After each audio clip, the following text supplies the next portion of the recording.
I'm gonna miss you.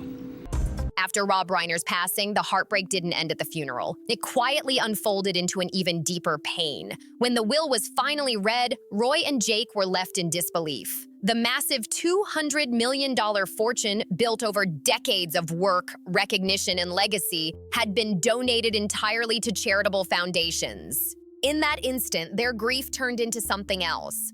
A feeling of being pushed out of their own story. Shock quickly turned into anger.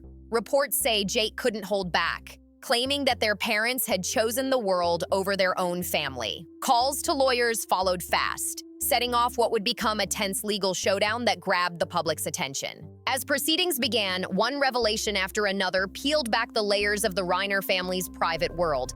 Nearly 2 weeks after the heartbreaking incident on December 14, 2025, when Rob Reiner and Michelle Singer Reiner were found lifeless in their Brentwood home, their family was finally able to hold a quiet and private farewell. Once the Los Angeles coroner completed the examinations, the couple's remains were released to their family. By December 19th, records listed their eldest son, Jake Reiner, as the official informant on both certificates and the one who received their ashes. Documents from the Los Angeles County Department of Public Health confirmed that Rob and Michelle Reiner were laid to rest through cremation at Mount Sinai Mortuary, a respected Jewish funeral home in the Hollywood Hills, known for being the chosen final resting place for many of Hollywood's most beloved figures. Mount Sinai Mortuary isn't just a cremation site. It's deeply connected to the nearby Mount Sinai Memorial Park, a sacred resting place cherished by the Jewish community. The process happens swiftly, honoring the Jewish tradition that calls for burial as soon as possible.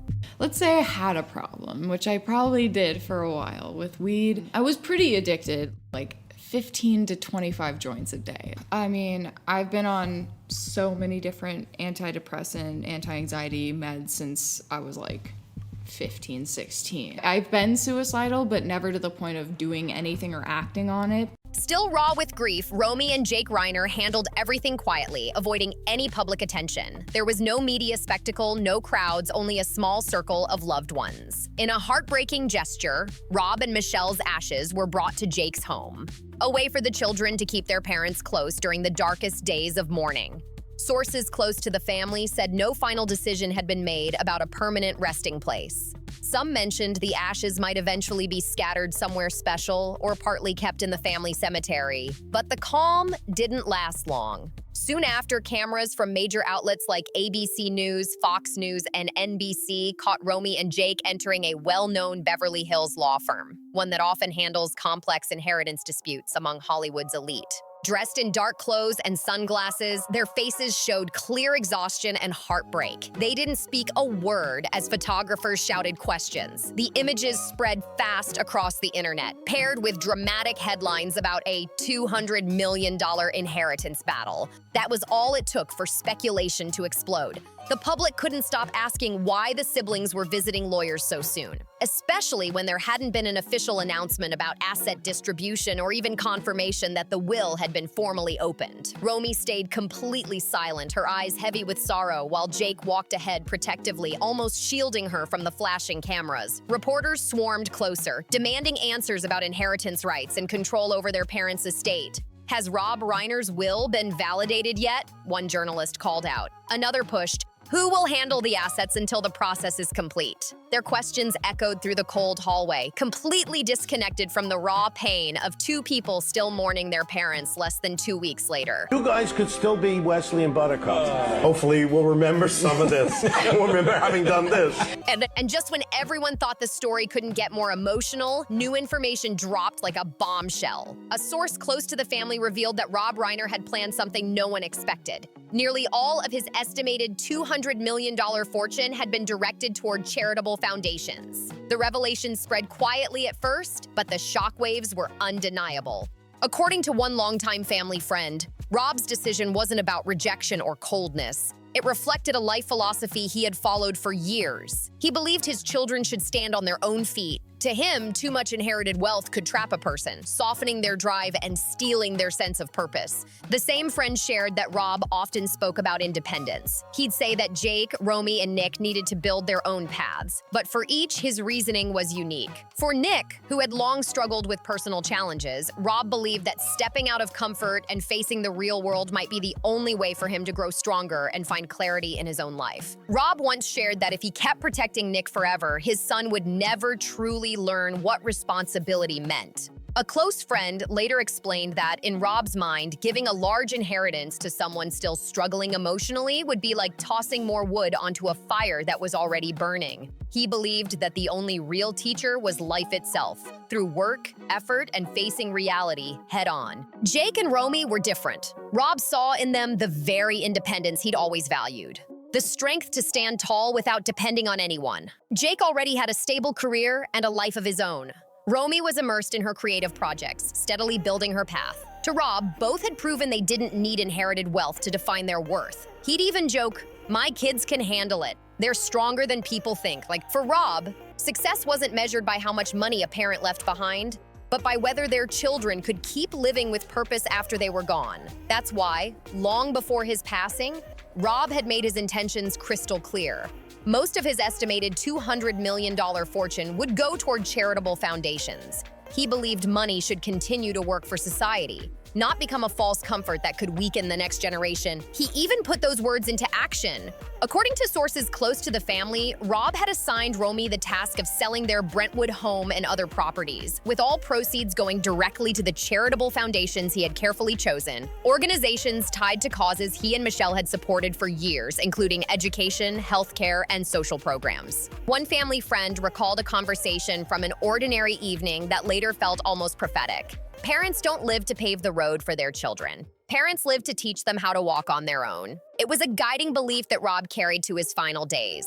He knew his kids might feel hurt, even betrayed, but he trusted that one day they would understand. Still, that belief, noble as it was, became painfully complicated when tragedy struck. Even if Nick wasn't legally excluded from inheritance rights due to the investigation surrounding him, none of the children were left a single cent. The realization hit Jake and Romy hard. Sources close to the family revealed that what came next wasn't just paperwork, it was heartbreak turning into resistance. Behind the doors of a Beverly Hills law firm, the two siblings reportedly confronted lawyers in disbelief. Romy, overwhelmed with emotion, broke down in tears, saying, "This isn't fair." Jake's reaction was more explosive. "They chose to care for the world but forgot about their own children," he allegedly said in frustration. Those weren't the words of greed. They came from deep pain, from feeling left behind by the very people who had taught them compassion. They weren't angry about charity itself. They were angry about being erased from their own family's story. Determined to seek justice, Jake and Romy began exploring every legal avenue to challenge the will, including reviewing the timing, trust structures, and potential clauses that could be disputed. They soon assembled a powerful legal team specializing in Hollywood inheritance cases. Daniel Kraus, known as the man who overturns unshakable wills, and Evelyn Hartman, an expert in charitable trusts. Their first meeting was thick with tension. Kraus reportedly warned them, "If you want fairness, this will be a long and very difficult fight." Jake didn't hesitate. "We're not afraid. We've already lost everything," he replied. That moment, according to witnesses, felt like a verdict of the heart. From there, the legal plan took shape. Challenged the charitable foundations, arguing that they had unfairly stripped the biological children of their rightful connection to their parents' legacy. In private exchanges, the siblings' intentions became clear. They didn't just want a share, they wanted everything returned to the family. Romy, quieter but equally firm, reportedly said, "I don't want a portion. I want it all. They're gone, and we've been left with nothing." Their attorneys warned that going against public charities could spark backlash and destroy their parents' reputations. But Jake stood firm. "Public opinion isn't my family." Those words summed up the emotional storm tearing through the Reiner household, a fight between principle and pain. The legal team began gathering every piece of evidence possible: personal journals, old emails, and notes from Rob's private reflections. Their goal was to show that his final choices might not have reflected his full emotional state. Kraus reportedly said, "This isn't just a lawsuit about money. It's a struggle to redefine what their father's legacy means." In essence, this became a battle not just in courtrooms, but in hearts. where love, grief, and resentment collided. The very values Rob had preached, independence, accountability, and self-reliance, had now become the source of his children's rebellion. For Jake and Romy, this wasn't about lessons or philosophy anymore. It was about the ache of never getting a chance to ask why before it was too late. Outside, the world continued to celebrate Rob Reiner as a symbol of compassion and social justice. Inside, his family was said to be quietly breaking apart over the same ideals he lived by.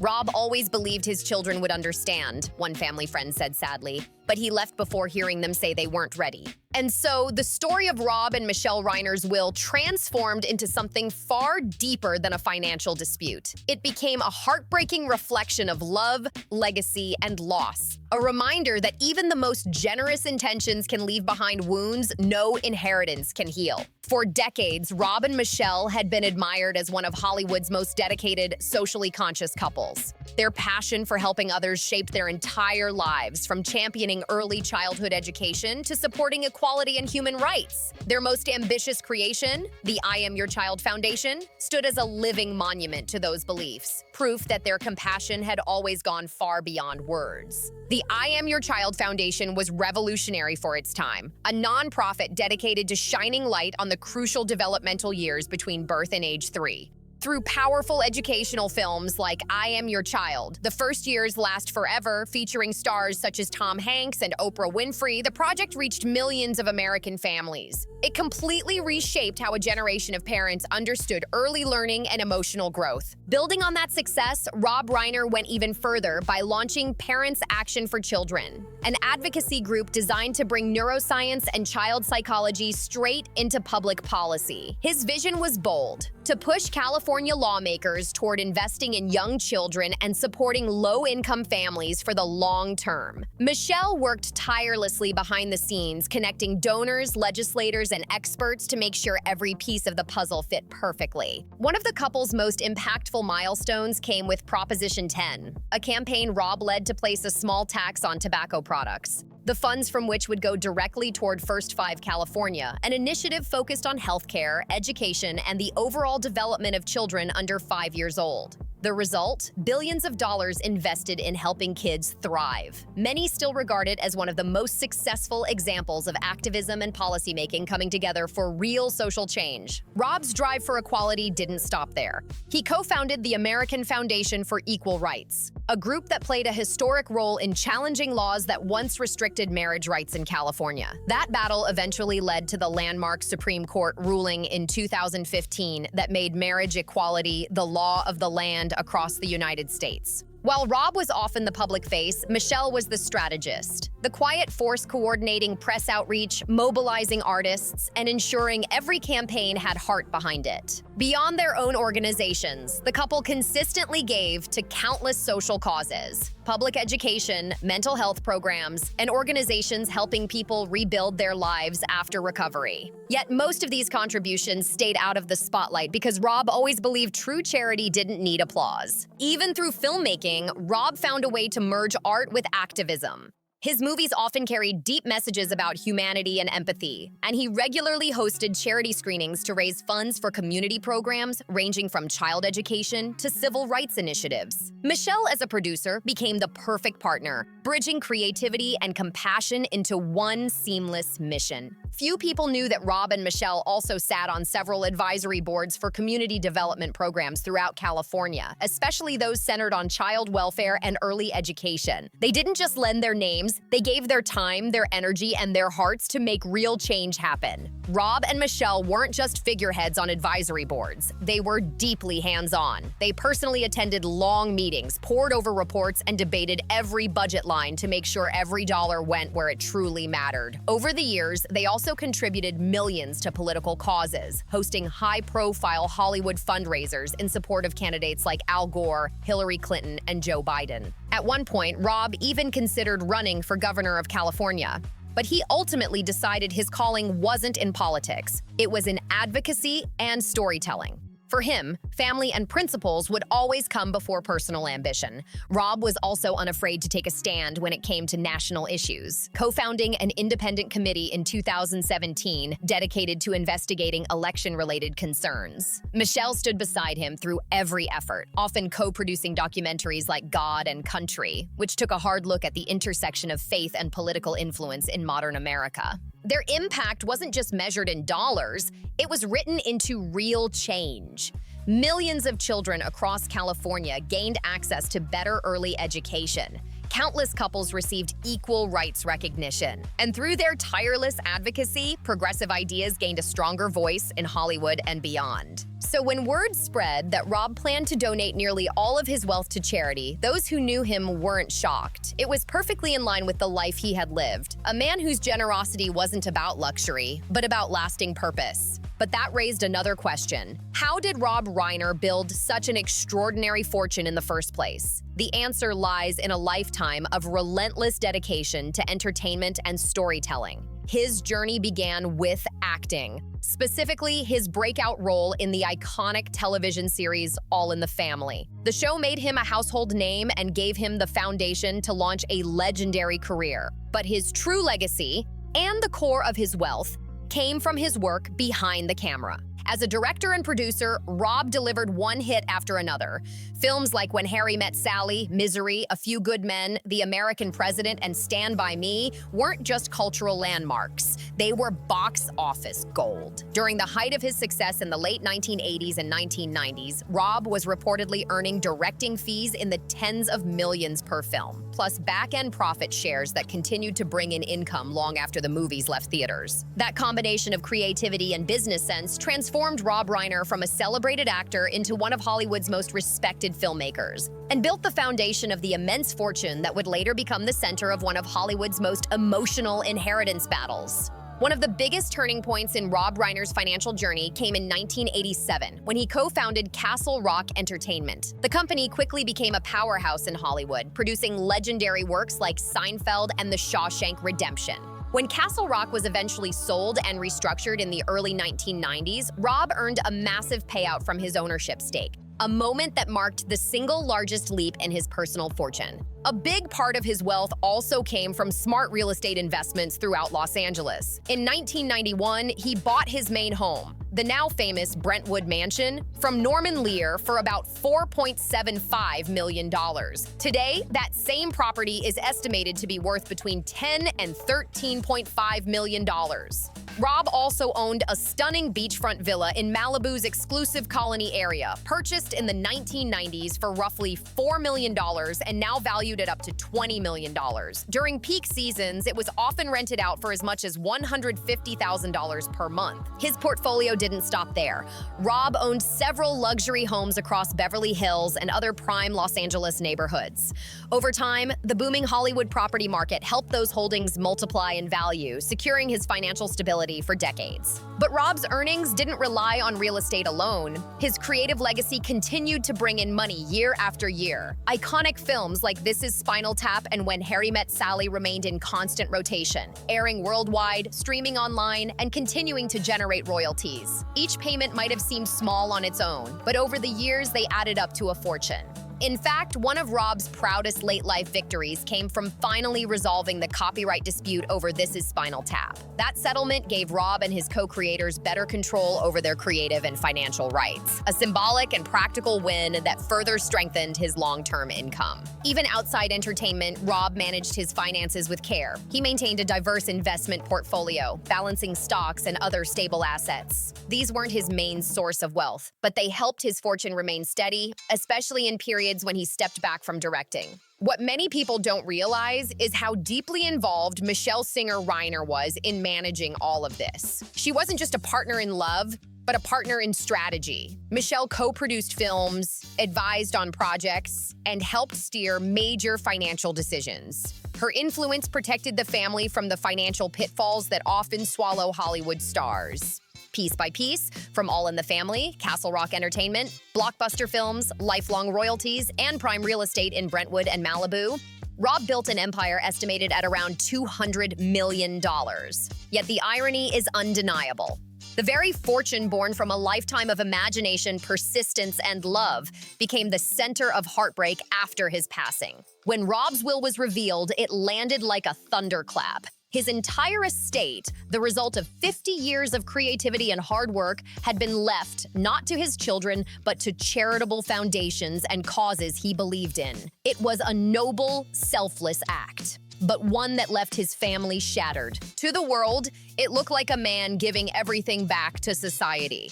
But to his children, it felt like the ultimate distance, as though they had been left out of their father's final embrace. Did Rob believe that true love meant teaching independence by giving nothing material? Or was it a decision made in solitude after years of emotional separation that no amount of wealth could repair? Those haunting questions still hang in the air, unanswered. Was Rob Reiner's final act one of ultimate compassion or quiet heartbreak? Was it wisdom or misunderstanding? Perhaps both. Thank you for staying with this story until the end. A story filled with legacy, ideals, and unspoken pain. If you have your own thoughts about Rob Reiner's will or how love and legacy can clash in the most unexpected ways, share them in the comments below. And if you want to follow more stories like this, tales of powerful families, hidden truths, and legacies that still echo long after the spotlight fades, don't forget to like, subscribe, and turn on notifications, because some stories, even after the final page is turned, never truly end.